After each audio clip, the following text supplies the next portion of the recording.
Welcome to VERDO Studio, where design meets nature in the most personal, grounded way. Today, we invite you to walk with us through a collection of timeless stone art ideas crafted especially for small spaces. Whether you have a compact balcony, a narrow side yard, or just a forgotten corner of your garden, these ideas show that beauty doesn't need square footage. It just needs intention. Each scene in this episode isn't just a visual. It's a feeling, a whisper of balance, a hint of permanence, a celebration of grounded design. From pebble mosaics to stacked boulders, from water features to fairy corners, we've curated every moment to help you create, not just decorate. If this kind of inspiration speaks to you, don't forget to subscribe to VERDO Studio. Give this video a like and share your favorite idea in the comments below. Your support allows us to keep growing this community of creative souls and grounded dreamers.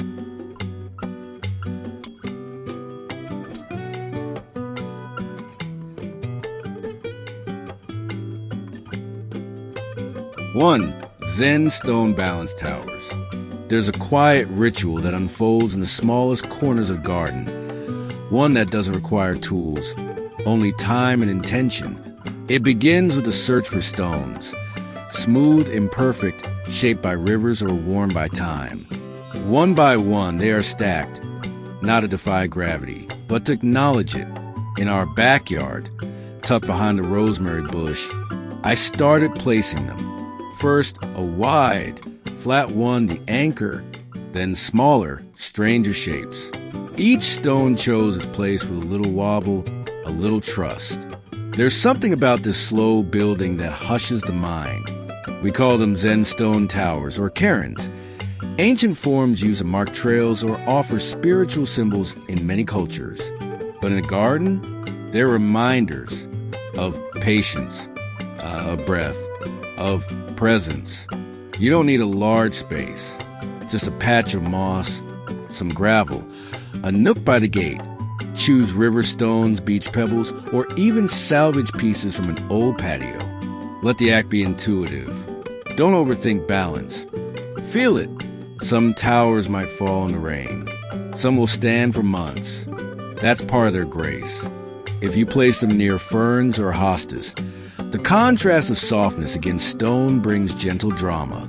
Or tuck them into planter beds where the unexpected geometry draws the eye. And at night, if you can, light them from beneath. Shadows stretch and the stack becomes a silhouette.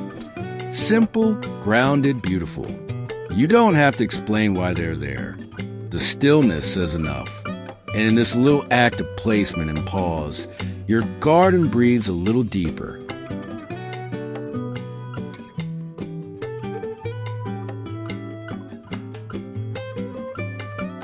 Two, Spiral Herb Galaxy. In a small patch behind a laundry line, where nothing ever seemed to grow quite right, I saw a spiral, not in my mind, but in a video, a gardener shaping stone into curves that wrapped around themselves like galaxies in bloom. So I gathered bricks from a forgotten pile behind a shed and traced coil wide at the edges, tight at the center. The idea was ancient. Plant a spiral, and the garden teaches you patience. Not just with growth, but with space, sun, and water. It became my spiral herb galaxy. Each layer a little microclimate. The outer edges soaking up the sun where rosemary and thyme basked in the heat. Further in, I tucked parsley and chives in the softer light. In the shaded inner curve, mint flourished, cool, green, wildly fragrant. The stones offered both form and function, retaining heat through cooler nights, sheltering roots from sudden rain, guiding the eye and the hand. I didn't need a big yard, just enough space to walk around the spiral, basket in hand, clipping what I needed for the evening meal. Some mornings, I'd sit at the edge, tea in hand, watching bees drift through the oregano blossoms. Sometimes, I'd restack a loosened stone or replace a plant that didn't quite fit. The spiral didn't mind. It welcomed change. What I learned was this. Gardens aren't just places to grow food. They're shapes we can walk into, ideas made physical. The spiral is both ancient and forgiving, a slow dance of light, scent, and texture. If you only have a few square meters, consider building your own.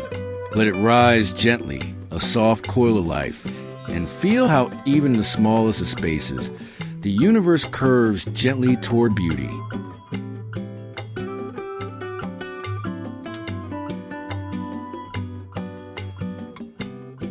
Three, timeless stone fire pit. It began on a chilly evening, not quite winter, but enough to draw your hands into your sleeves. I stood staring at a circle of bare ground, unsure what it needed. The lawn ended there. The house's light barely reached.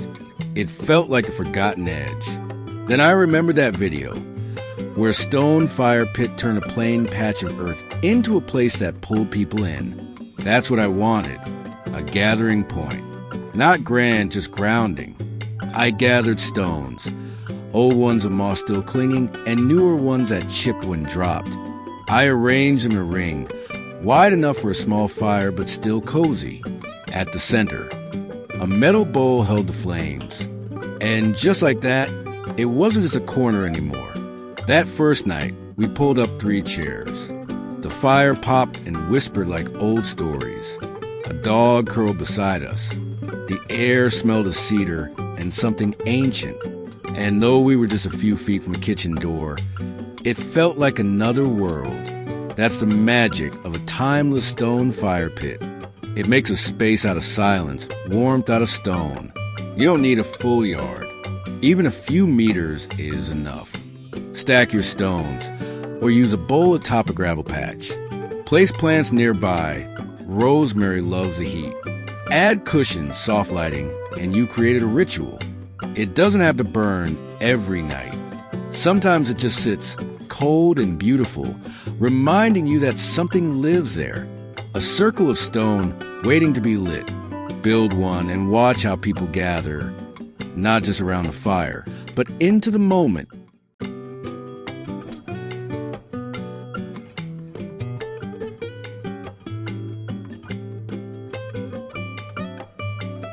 Four, floating stone lantern glow. The first time I saw a garden lantern made of stone, it wasn't a temple or traditional garden.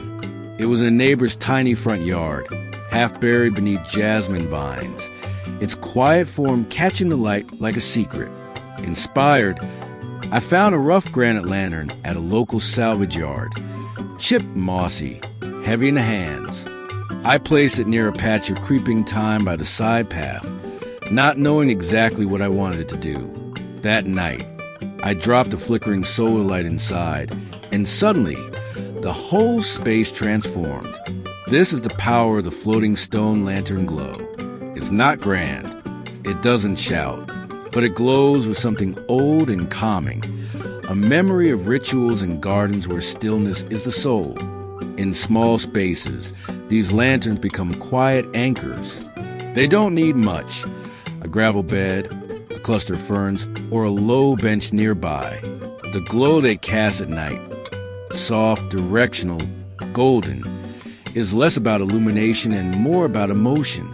It's a glow that invites a pause. You can choose different forms, squat and wide, tall and tiered, or even tabletop versions for small balconies. Let ivy grow around the base. Let wind chimes tinkle nearby. In the morning, the lantern will still be there, unmoving, but the space around it will feel changed. And isn't that what the best design does? It holds something simple like light or time and lets it float gently into our everyday lives.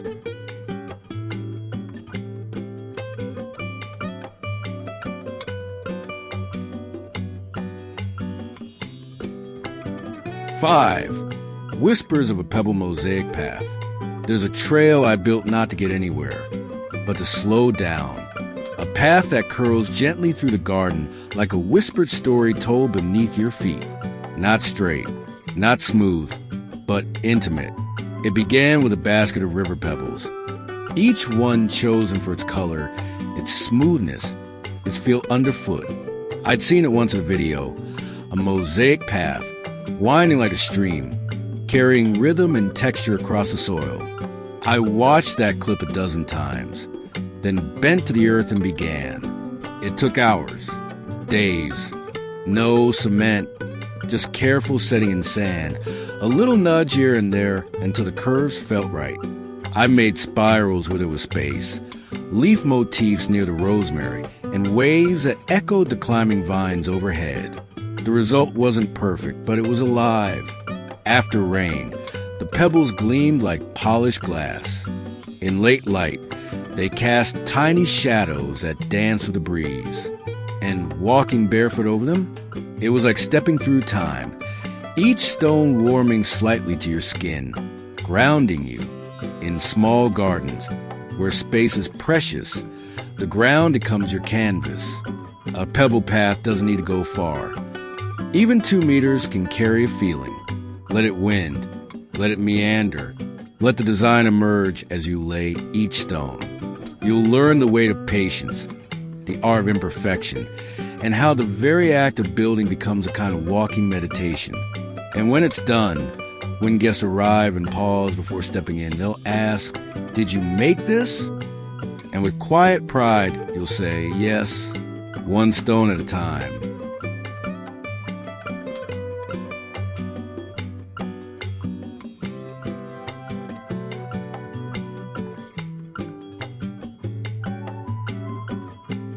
Six, living stone wall planter. Some gardens grow outward, others rise. In my courtyard, where the floor barely fits a table and 2 chairs, I found a garden not on the ground, but on the wall. It started with stacked stone, not polished or perfect, just honest and rough-edged. Between the gaps, I tucked a little soil, not much, just enough to cradle a root or 2. I planted creeping herbs and trailing blooms. At first, they peaked, then they spilled. A living stone wall planter isn't just about saving space. It's about texture, about turning hard into soft and vertical into alive. The contrast becomes a kind of poetry. Rough rock paired with tender greens. Shadow broken by bursts of color. It's surprisingly simple. You can build it with reclaimed brick, slate, or faux stone panels. Make sure there's depth behind a few stones, just enough to nest a succulent or sprig of oregano. Over time, moss finds its way in. Bees begin to visit. The wall breathes. At night, I added lights, soft amber LEDs beneath each ledge. Suddenly, the wall became a quiet sculpture, glowing, dripping with life. It doesn't need tending every day.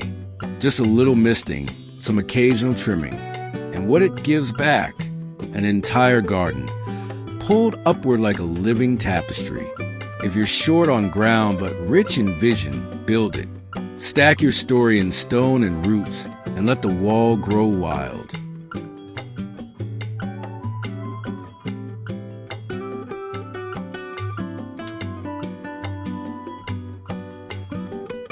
Seven, polished boulder harmony. Some elements don't bloom or grow. They simply are, silent, grounding, eternal. That's the role of the polished boulder in the garden. Not to dazzle, but to anchor. I placed my first one beneath a sapling. Just a single stone, smooth from years in water. Its color deep and silent like the earth itself. I wasn't sure if it would make sense. Just a rock. But something shifted the moment it settled. It drew stillness. The polished boulder harmony design isn't about doing more. It's about subtracting, carving away the chaos until only clarity remains. In small spaces, this is gold. Where plants jostle and fences crowd, a boulder says, pause. You can find them at landscape yards. Or, if you're lucky, washed up by rivers. Choose one that feels good in your hands. Not too big. You want it to feel intentional, not overwhelming. Arrange them in odd numbers, 1, 3, 5, and give them space. Set them in gravel. Surround them with moss, or pair with something soft like lamb's ear or sedum. The polish catches light in ways that leaves cannot. After rain, they gleam like sculpture. In the dry season, they hold shadow. I added mine near the entry. Now, every time I return home, it's the first thing I see, not because it shouts, but because it stays. You don't need fireworks in every corner. Sometimes a stone is enough, solid, serene, speaking only in stillness.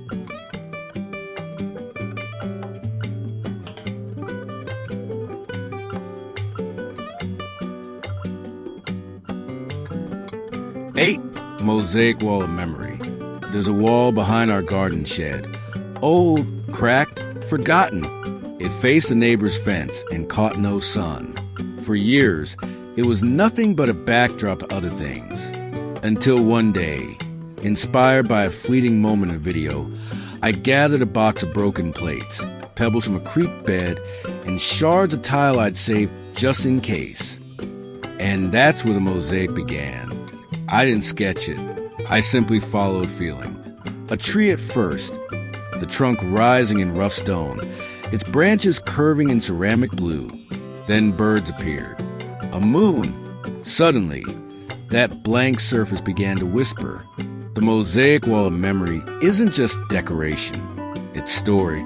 A place to hold fragments of time, of texture, of touch. Every piece laid by hand. Every shape placed with quiet attention. In small gardens, vertical surfaces are treasures. They don't just hold up fences. They can hold dreams. Whether it's an abstract wave, a flower in bloom, or the simple repetition of color, a mosaic wall becomes a garden soul turned outward. You don't need much to start. Some strong adhesive, a trowel, a bucket of broken beauty. Choose materials with meaning. An old cup, sea glass from a trip, a chip plate from your grandmother's kitchen. Lay them in thin set mortar. Let the pattern find you. Frame it with ivy or lights. Let nature brush its edges. And when people ask what it means, you can smile and say, it's a memory.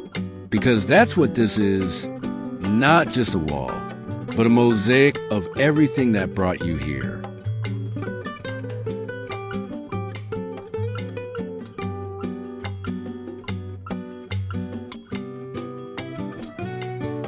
Nine, stepping stone ripple circle.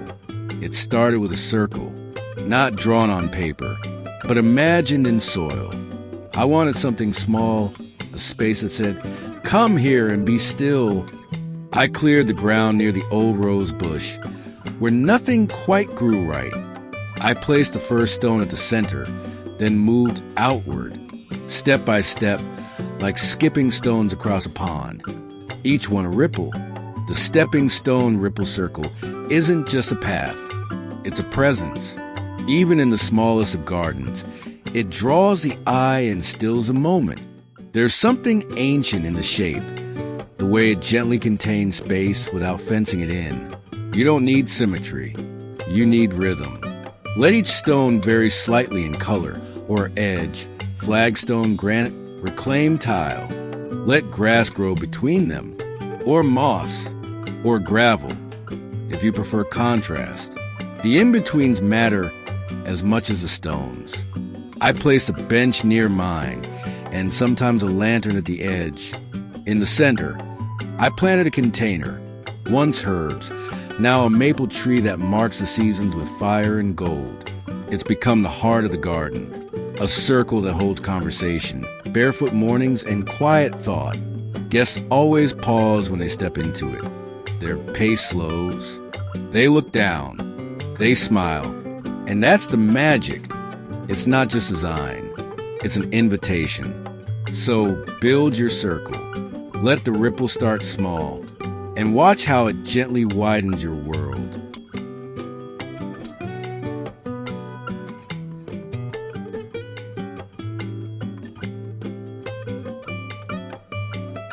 Ten, mini Zen waterfall fountain. The first time I brought water into the garden, it wasn't with pipes or pools. Just a stone bowl of flat rock and a tiny hidden pump that whispered instead of roared. And just like that, the air changed. The mini Zen waterfall fountain isn't about grandeur. It's about grace. It fits into palm-sized corners, beside windows, under vines. It doesn't flood. It flows. The sound, so soft, you only notice it when everything else grows still. I placed mine beneath a fern, just off the back step.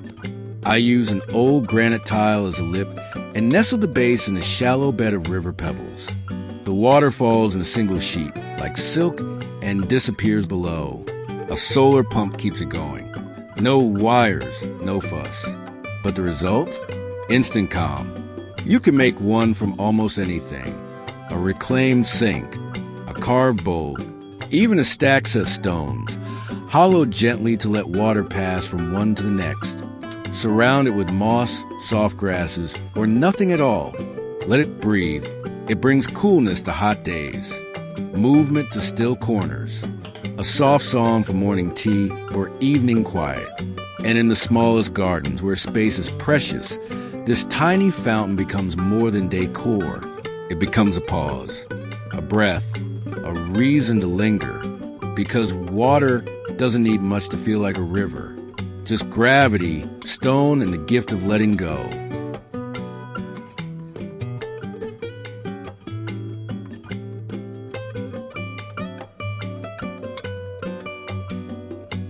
"11. Hanging stone bowl planters. Some gardens rise from the ground. Others hang, lightly, elegantly, suspended between earth and air. That's where I found space in my own tiny yard. Up. I'd seen a photo once, a stone-like bowl, suspended from rope, overflowing with thyme and ivy. It wasn't real stone, but it looked like it had been carved from the earth. I watched and rewound that part of the video again and again. Then I made my own. With a lightweight cement mix and an old plastic basin as mold, I shaped the planter, gave it texture, let it cure. Then, with sturdy rope and a strong beam, I lifted it into place. What dangled there wasn't just a pot.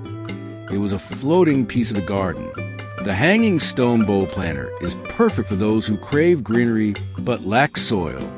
It holds herbs, succulents, or trailing blooms. It draws the eye upward, making vertical space part of the living design. The sway of the bowl in the breeze adds movement. The shadows it casts at midday change with the seasons. And the stone-like texture, rough, aged, imperfect, gives weight to something that floats. Hang one from a tree limb, from a balcony beam, from a reclaimed ladder leaned against a wall. Use coconut core inside if you're worried about drainage. Let water drip. Let vines spill. In the smallest of gardens, gravity can become your friend. Just add a bowl, a rope, and a little imagination.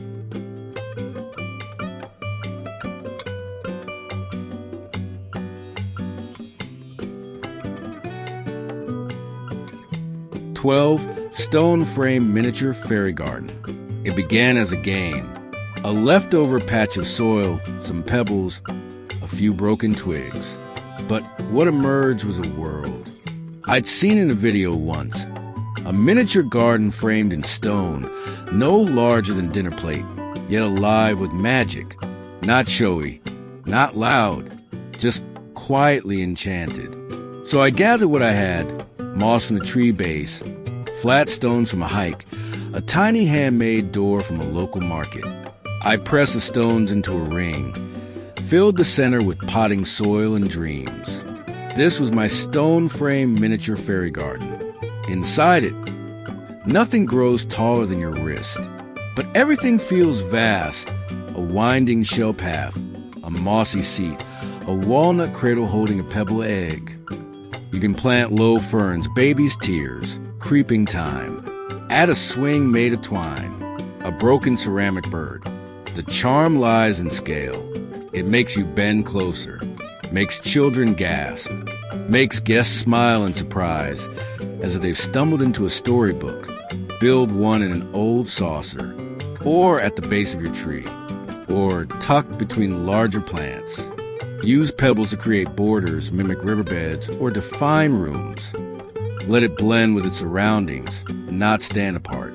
It's not about fairies, really. It's about wonder, about remembering that even the smallest corner can hold entire worlds. Because sometimes the biggest feeling comes from the tiniest space.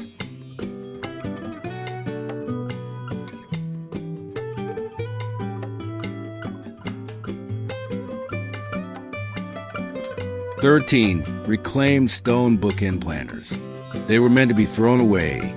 Cracked concrete blocks, pitted and stained from years in the rain. But something about their heft, their silence, made me pause. Instead of hauling them to the curb, I rinsed them off, carved out shallow pockets in their tops, and filled them with soil. And just like that, two broken things became beautiful. The reclaimed stone bookend planters now stand at the entrance to my side path, solid, humble, alive. One holds thyme and marigolds. The other cradles succulents and a bit of moss. Together, they frame the space like punctuation marks. This design isn't polished. It doesn't aim for perfection. It's about reseeing, about giving weight and presence to objects most would pass by.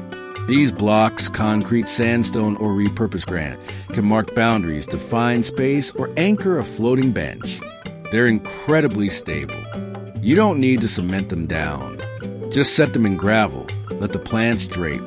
With time, nature softens the hard edges. Vines creep in, lichens bloom. Rain deepens their tones. You can line a path with them. Use them as ends to a raised bed, or even flank your entryway. They require no paint, no polish, just a second chance. And isn't that what gardening is, after all? Taken forgotten and giving it light.